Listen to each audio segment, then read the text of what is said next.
Welcome to Long Game, where we sit down with some of the most prolific athletes in pro sports to talk about legacy. My dad told me that I was going to be bigger, stronger, I'm going to hit more home runs than him. I didn't believe it. You were just all gas, no brakes. It's just expectation and standard. My dad was like, sports ain't the thing, son. You're just wasting your time. What do you want your legacy to be? If I'm just known as a fighter, I'll fail. And not just legacy under the bright lights, but in all aspects of their life, family, and business. Behind the bright lights, fighters are suffering. Basketball is not my pinnacle.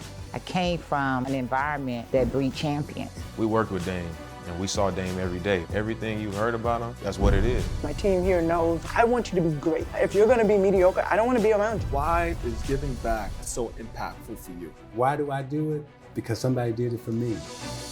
We'll uncover how these athletes continue to make a lasting impact. This is Long Game.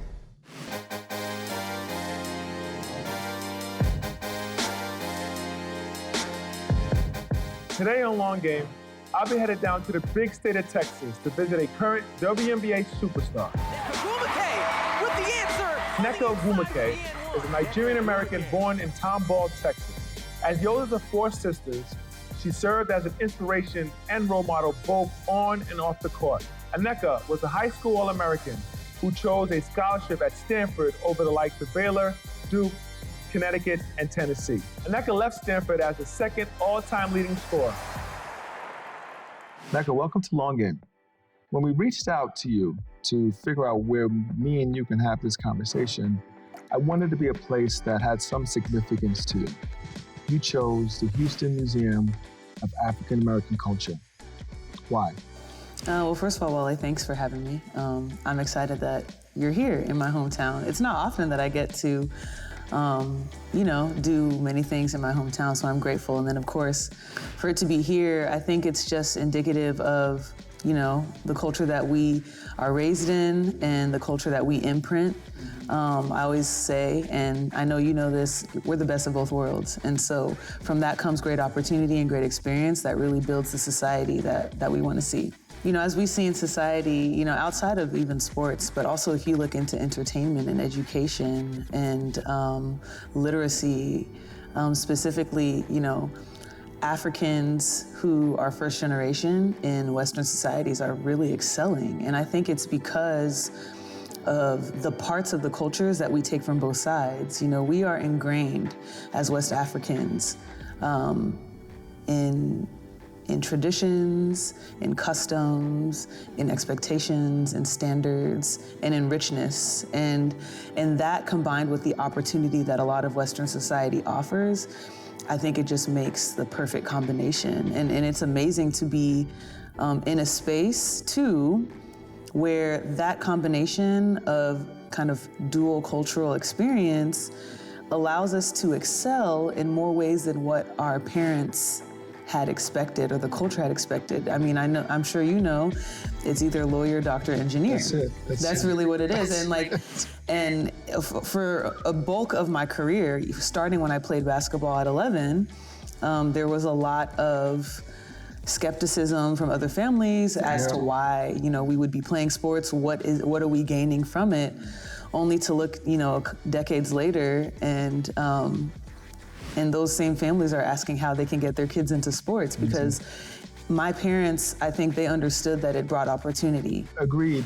And I think my story would be 11 years in the NFL, all pro, tons of money. And my parents seemed to still love my sister because she was a medical doctor. Oh yeah, that's good. That's just gonna happen. I was like, what's going on here? Pro Bowl plaque right here, Mom. Yeah, but your sister's degree right there. So it was a great experience, I think, to have that. And that's what made me even go back to get my MBA. So I was like, all right, Mom, look, you got your master's, Dad, you got your master's, but so do I. And I played the NFL for 11 years. So I think I got you, but still I haven't got my sister yet on that scale. So it's okay. I'm fighting. I'm fighting proud a good of you. fight. Yeah, thank you. Thank you. Somebody is. I get love. When we talk about your last name, Ogwumike, its meaning is warrior. It translates to warrior, yeah. You embody that. Explain that. I think that something that is kind of innate to me and also like my role in my family, because, family is very important. And I think that, what makes Nigerian culture so interesting is that there are patriarchal kind of systems to it, but then there's also matriarchal responsibilities. And so I'm the oldest of 4 daughters. I'm also the Ada of all of the grandchildren. I'm the first granddaughter. Yeah, so there's a lot of responsibility. And it's funny because my dad will say things like, well, if there's a family decision to be made, your say comes before my sister does. And it's just how the culture is. And so I think a lot of, the nature and nurture of who I am has kind of contributed to me being able to embody, the translation of my last name. And quite frankly, I think it really is just reflective of, what we experience as kids of 2 different cultures. Do you find that advice of being the oldest of 4, and now you're like the oldest of really your cousins, and like that responsibility that comes with that, did you find that was good advice that your parents gave you? Because your 3 sisters came behind you and they followed in your footsteps. Do you think that was great advice they gave you? Yeah, for me, I think it's interesting because when I do a lot of interviews, in my career now, people always ask me about the pressure of it all. And I think because of how my parents raised me and how they taught us to be not just resilient people, but also strong women in society, I've never seen anything as pressure. It's always been kind of expectation and standard. And so I certainly do think that has helped me set an example for my sisters. But something that I think is important is I've always tried to make sure that they didn't have to do things as I did. They still need to leave their imprint on things in the way that they want to. And I hope that I continue to show that example to them as well. But, naturally, because family is so tight-knit, we end up doing a lot of the same things, but everyone has different journeys. And it's been helpful for me to also maintain my relationship with not just my sisters, but also my cousins. Right. Well, let's talk about these sisters. They gave you this nickname, Hurricane Nneka. Yeah. What's the incident that gave you that name, and why do you still embody that today? Oh, I'm not quite sure if there was like a real incident, but I guess for me, it's kind of just a matter of, when it comes to Nneka, like she can be maternal, she can be caring and nurturing, she can be very empathetic. But if you're crossed, that can turn into a hurricane, and there's collateral damage with that. Oh. And so I can't say that it ever means that like I'm intentionally trying to destroy, but I'm very protective about what I care about, and that is family. That's my core circle and my beliefs and my values. Well, the way you play, I just thought it meant you were just all gas, no brakes. I thought that's what it meant. Well, that too. Okay, Yeah. okay. I play a lot like that too. Yeah, exactly. So I thought that's, Hurricane Nneka, but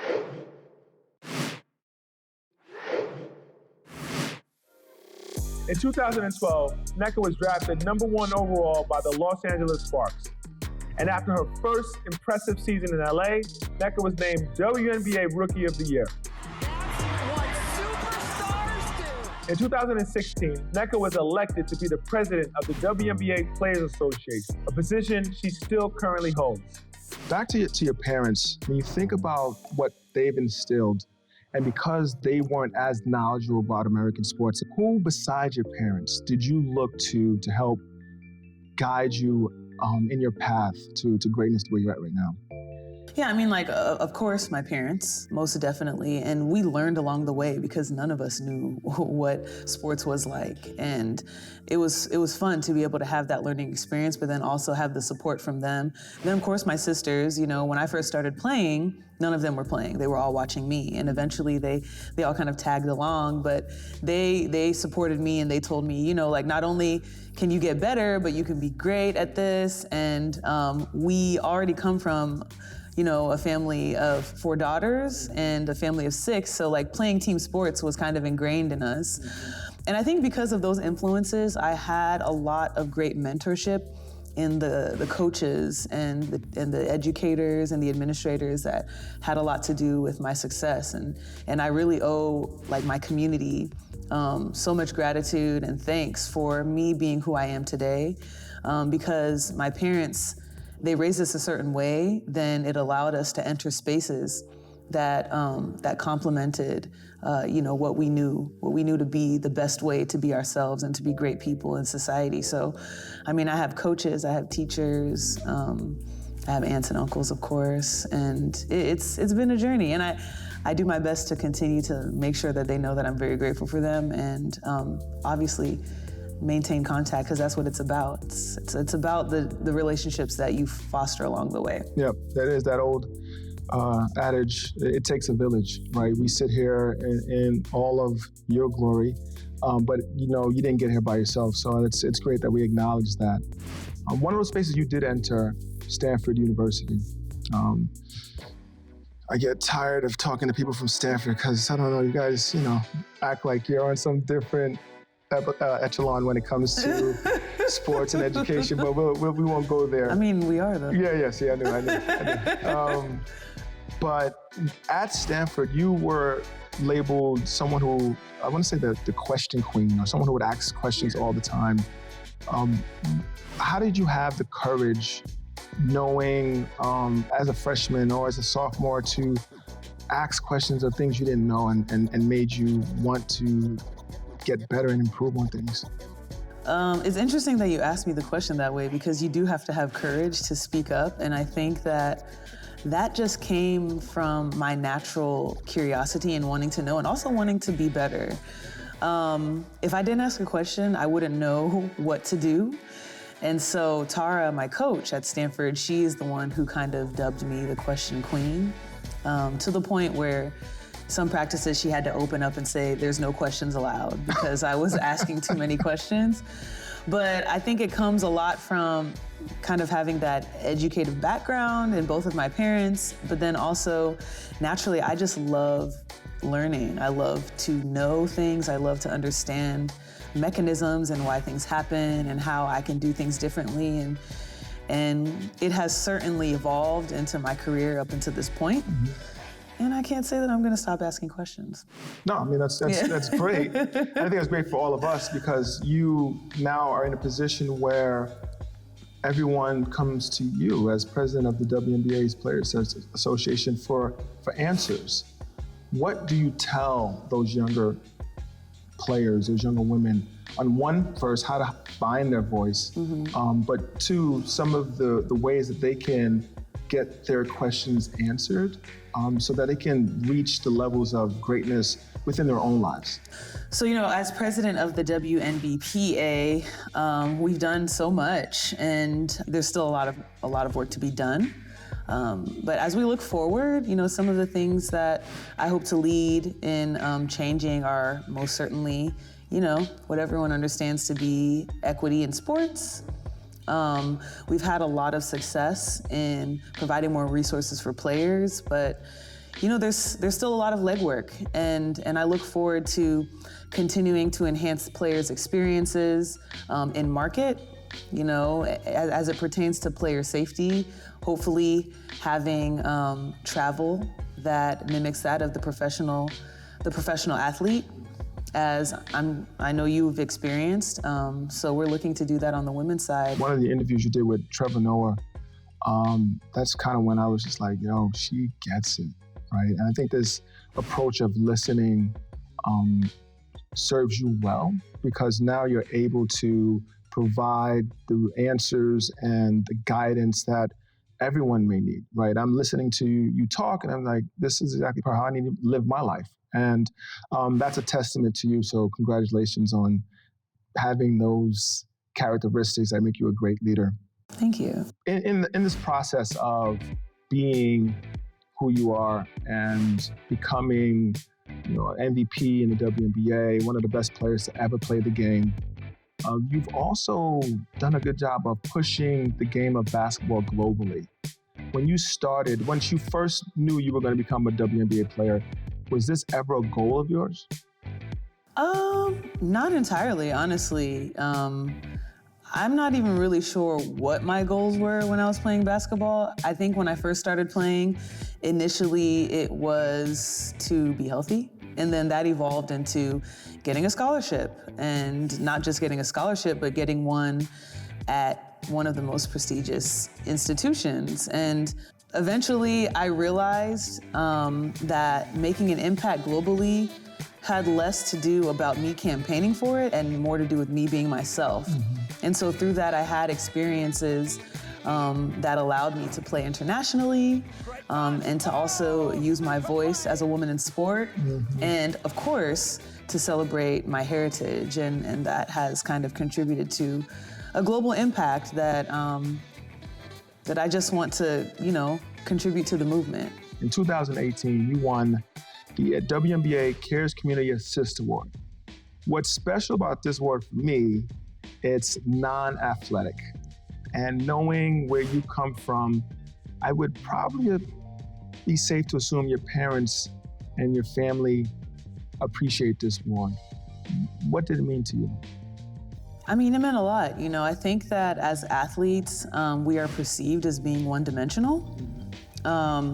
And so to be recognized for your efforts off the court is certainly, an honor. And I would hope that it motivates other athletes, not just in our league, but across leagues, globally, and people involved in their communities who may be fans or just maybe, people who reside in the city you play. I hope it really motivates others to know that, there's more that you can do than just say what makes you money. Every time I see these commentators or commentary on us having to stick within our lane, I get so frustrated. It's like we have such a big platform, but you have taken the bull by the horns and lead by example in that, so that's great. Thank you. And I think it's interesting too that you say that, because as kids who grew up with parents who who come from a different culture, it's very difficult for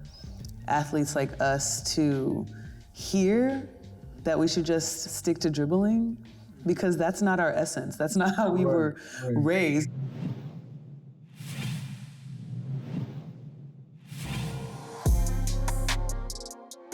We know a few things about Nneka Ogwumike. She's a champion. She's proud of her family and heritage. She's an MVP. And more importantly, she's an agent of change. And when it's all said and done, what does she hope to accomplish? Space Jam, they have their tagline, a new legacy. How do you embody that, and do you?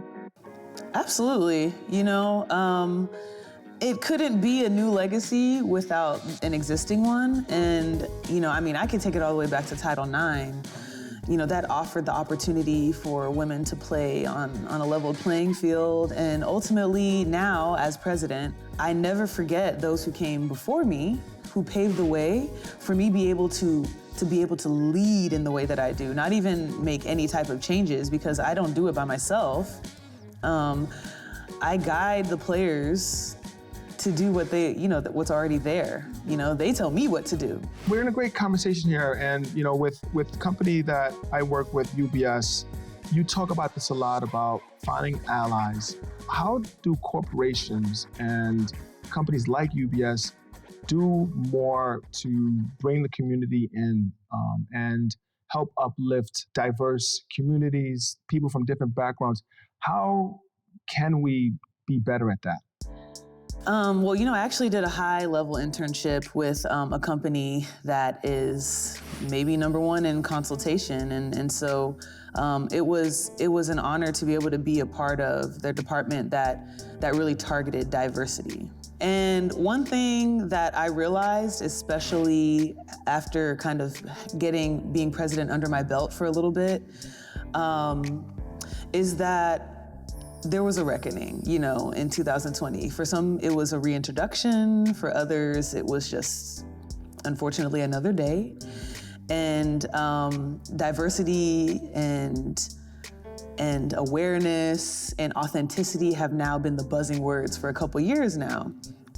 And it's wonderful that this is coming to the conversation, but I think that one way that big companies and corporations and organizations feel that they can help is just by throwing money at things. And that's not what can be as sustainable as living the change you want to see. And so, granted, providing resources where needed, especially in underrepresented communities, is essential, it is vital, it is necessary, and it's the first thing that needs to be done. But if you really want lasting change, you need to change who you see, who you work with, who you hang out with in your everyday life. If you have people in the C-suite that are repping diversity, but are only surrounded by people in their daily life that look like them, it's contradictory. And there's no trickle-down effect, there's no trickle-up effect. And so that's something that I harp on a lot, especially when it comes to women empowerment, is, okay, we're in a time now where a lot of women coaches are being hired. But for what intention? You know, is it because we need diversity? Is it because they are qualified? And there's a fine line between that. But I think the issue is that we've had underrepresented people that are qualified, that have been overlooked. And so that's where the conversation goes. And I think that big companies can do a better job by ensuring that the offices from which they operate that want to instill diversity in the community has to represent also what's happening on their day-to-day. The community that you are serving has to also look the same in the office. Same line of question for the young kids. What's the responsibility that our communities need to do to help engage these corporations as they do, whether the intentions may not be as clean and clear as we want, but how do we now tell us young kids that you affect in the community to take advantage of some of the opportunities that are coming out for whatever reasons? Yeah, we see a lot of great success in the W with this when, there's one thing, you can have camps and you can have one-off appearances, but like maintaining a foot in the community is very important. And I think physically bringing that representation in the community provides a tangible dream for young kids to kind of use or look up to. But then also for someone like me, when I'm able to engage in the community directly, it's just real, it's just real. And for there to be visibility in that way and accessibility, more importantly, it just, it makes a big difference. Just meeting, I'm sure you have had an experience where you just meet one kid, you talk to them, and it just changes their day. Yeah. And so maintaining that interpersonal connection, athletes with platforms, using them as resources, entertainers, all careers alike, those with platforms being on ground in the communities, I think is just as helpful as businesses providing those resources and also mimicking the demographic in the office. Love it. From a business mindset, which you are an amazing entrepreneur, how has all of the pots that and I heard you were an amazing cook, I heard. Like, word on the street is you can cook. But how about all of the pots that you put on the stove for Nneka? How has that molded you into being a better businesswoman, entrepreneur, using your creative skills to, again, bring in revenue or change lives for other people? How have you done that?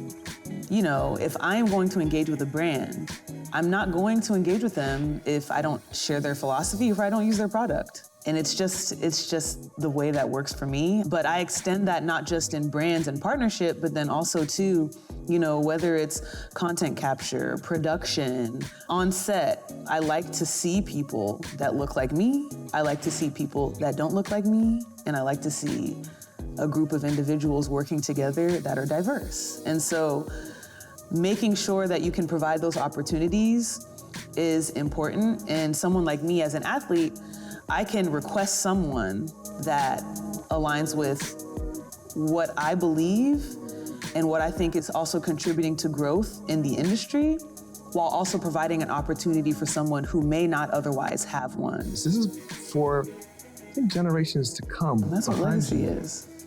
And that's what legacy is. You don't do it for yourself. You leave whatever it is better than it was when you entered it. I mean, I think I just want my legacy to be that of contagion. I want it to permeate everything that I do. I want it to influence the people that I influence. I want it to impact my community, my culture, my heritage. So I just want it to be contagious. Your legacy is contagious. And thank you for spending time with us and continue to be great. Thank you for having me. Thank you.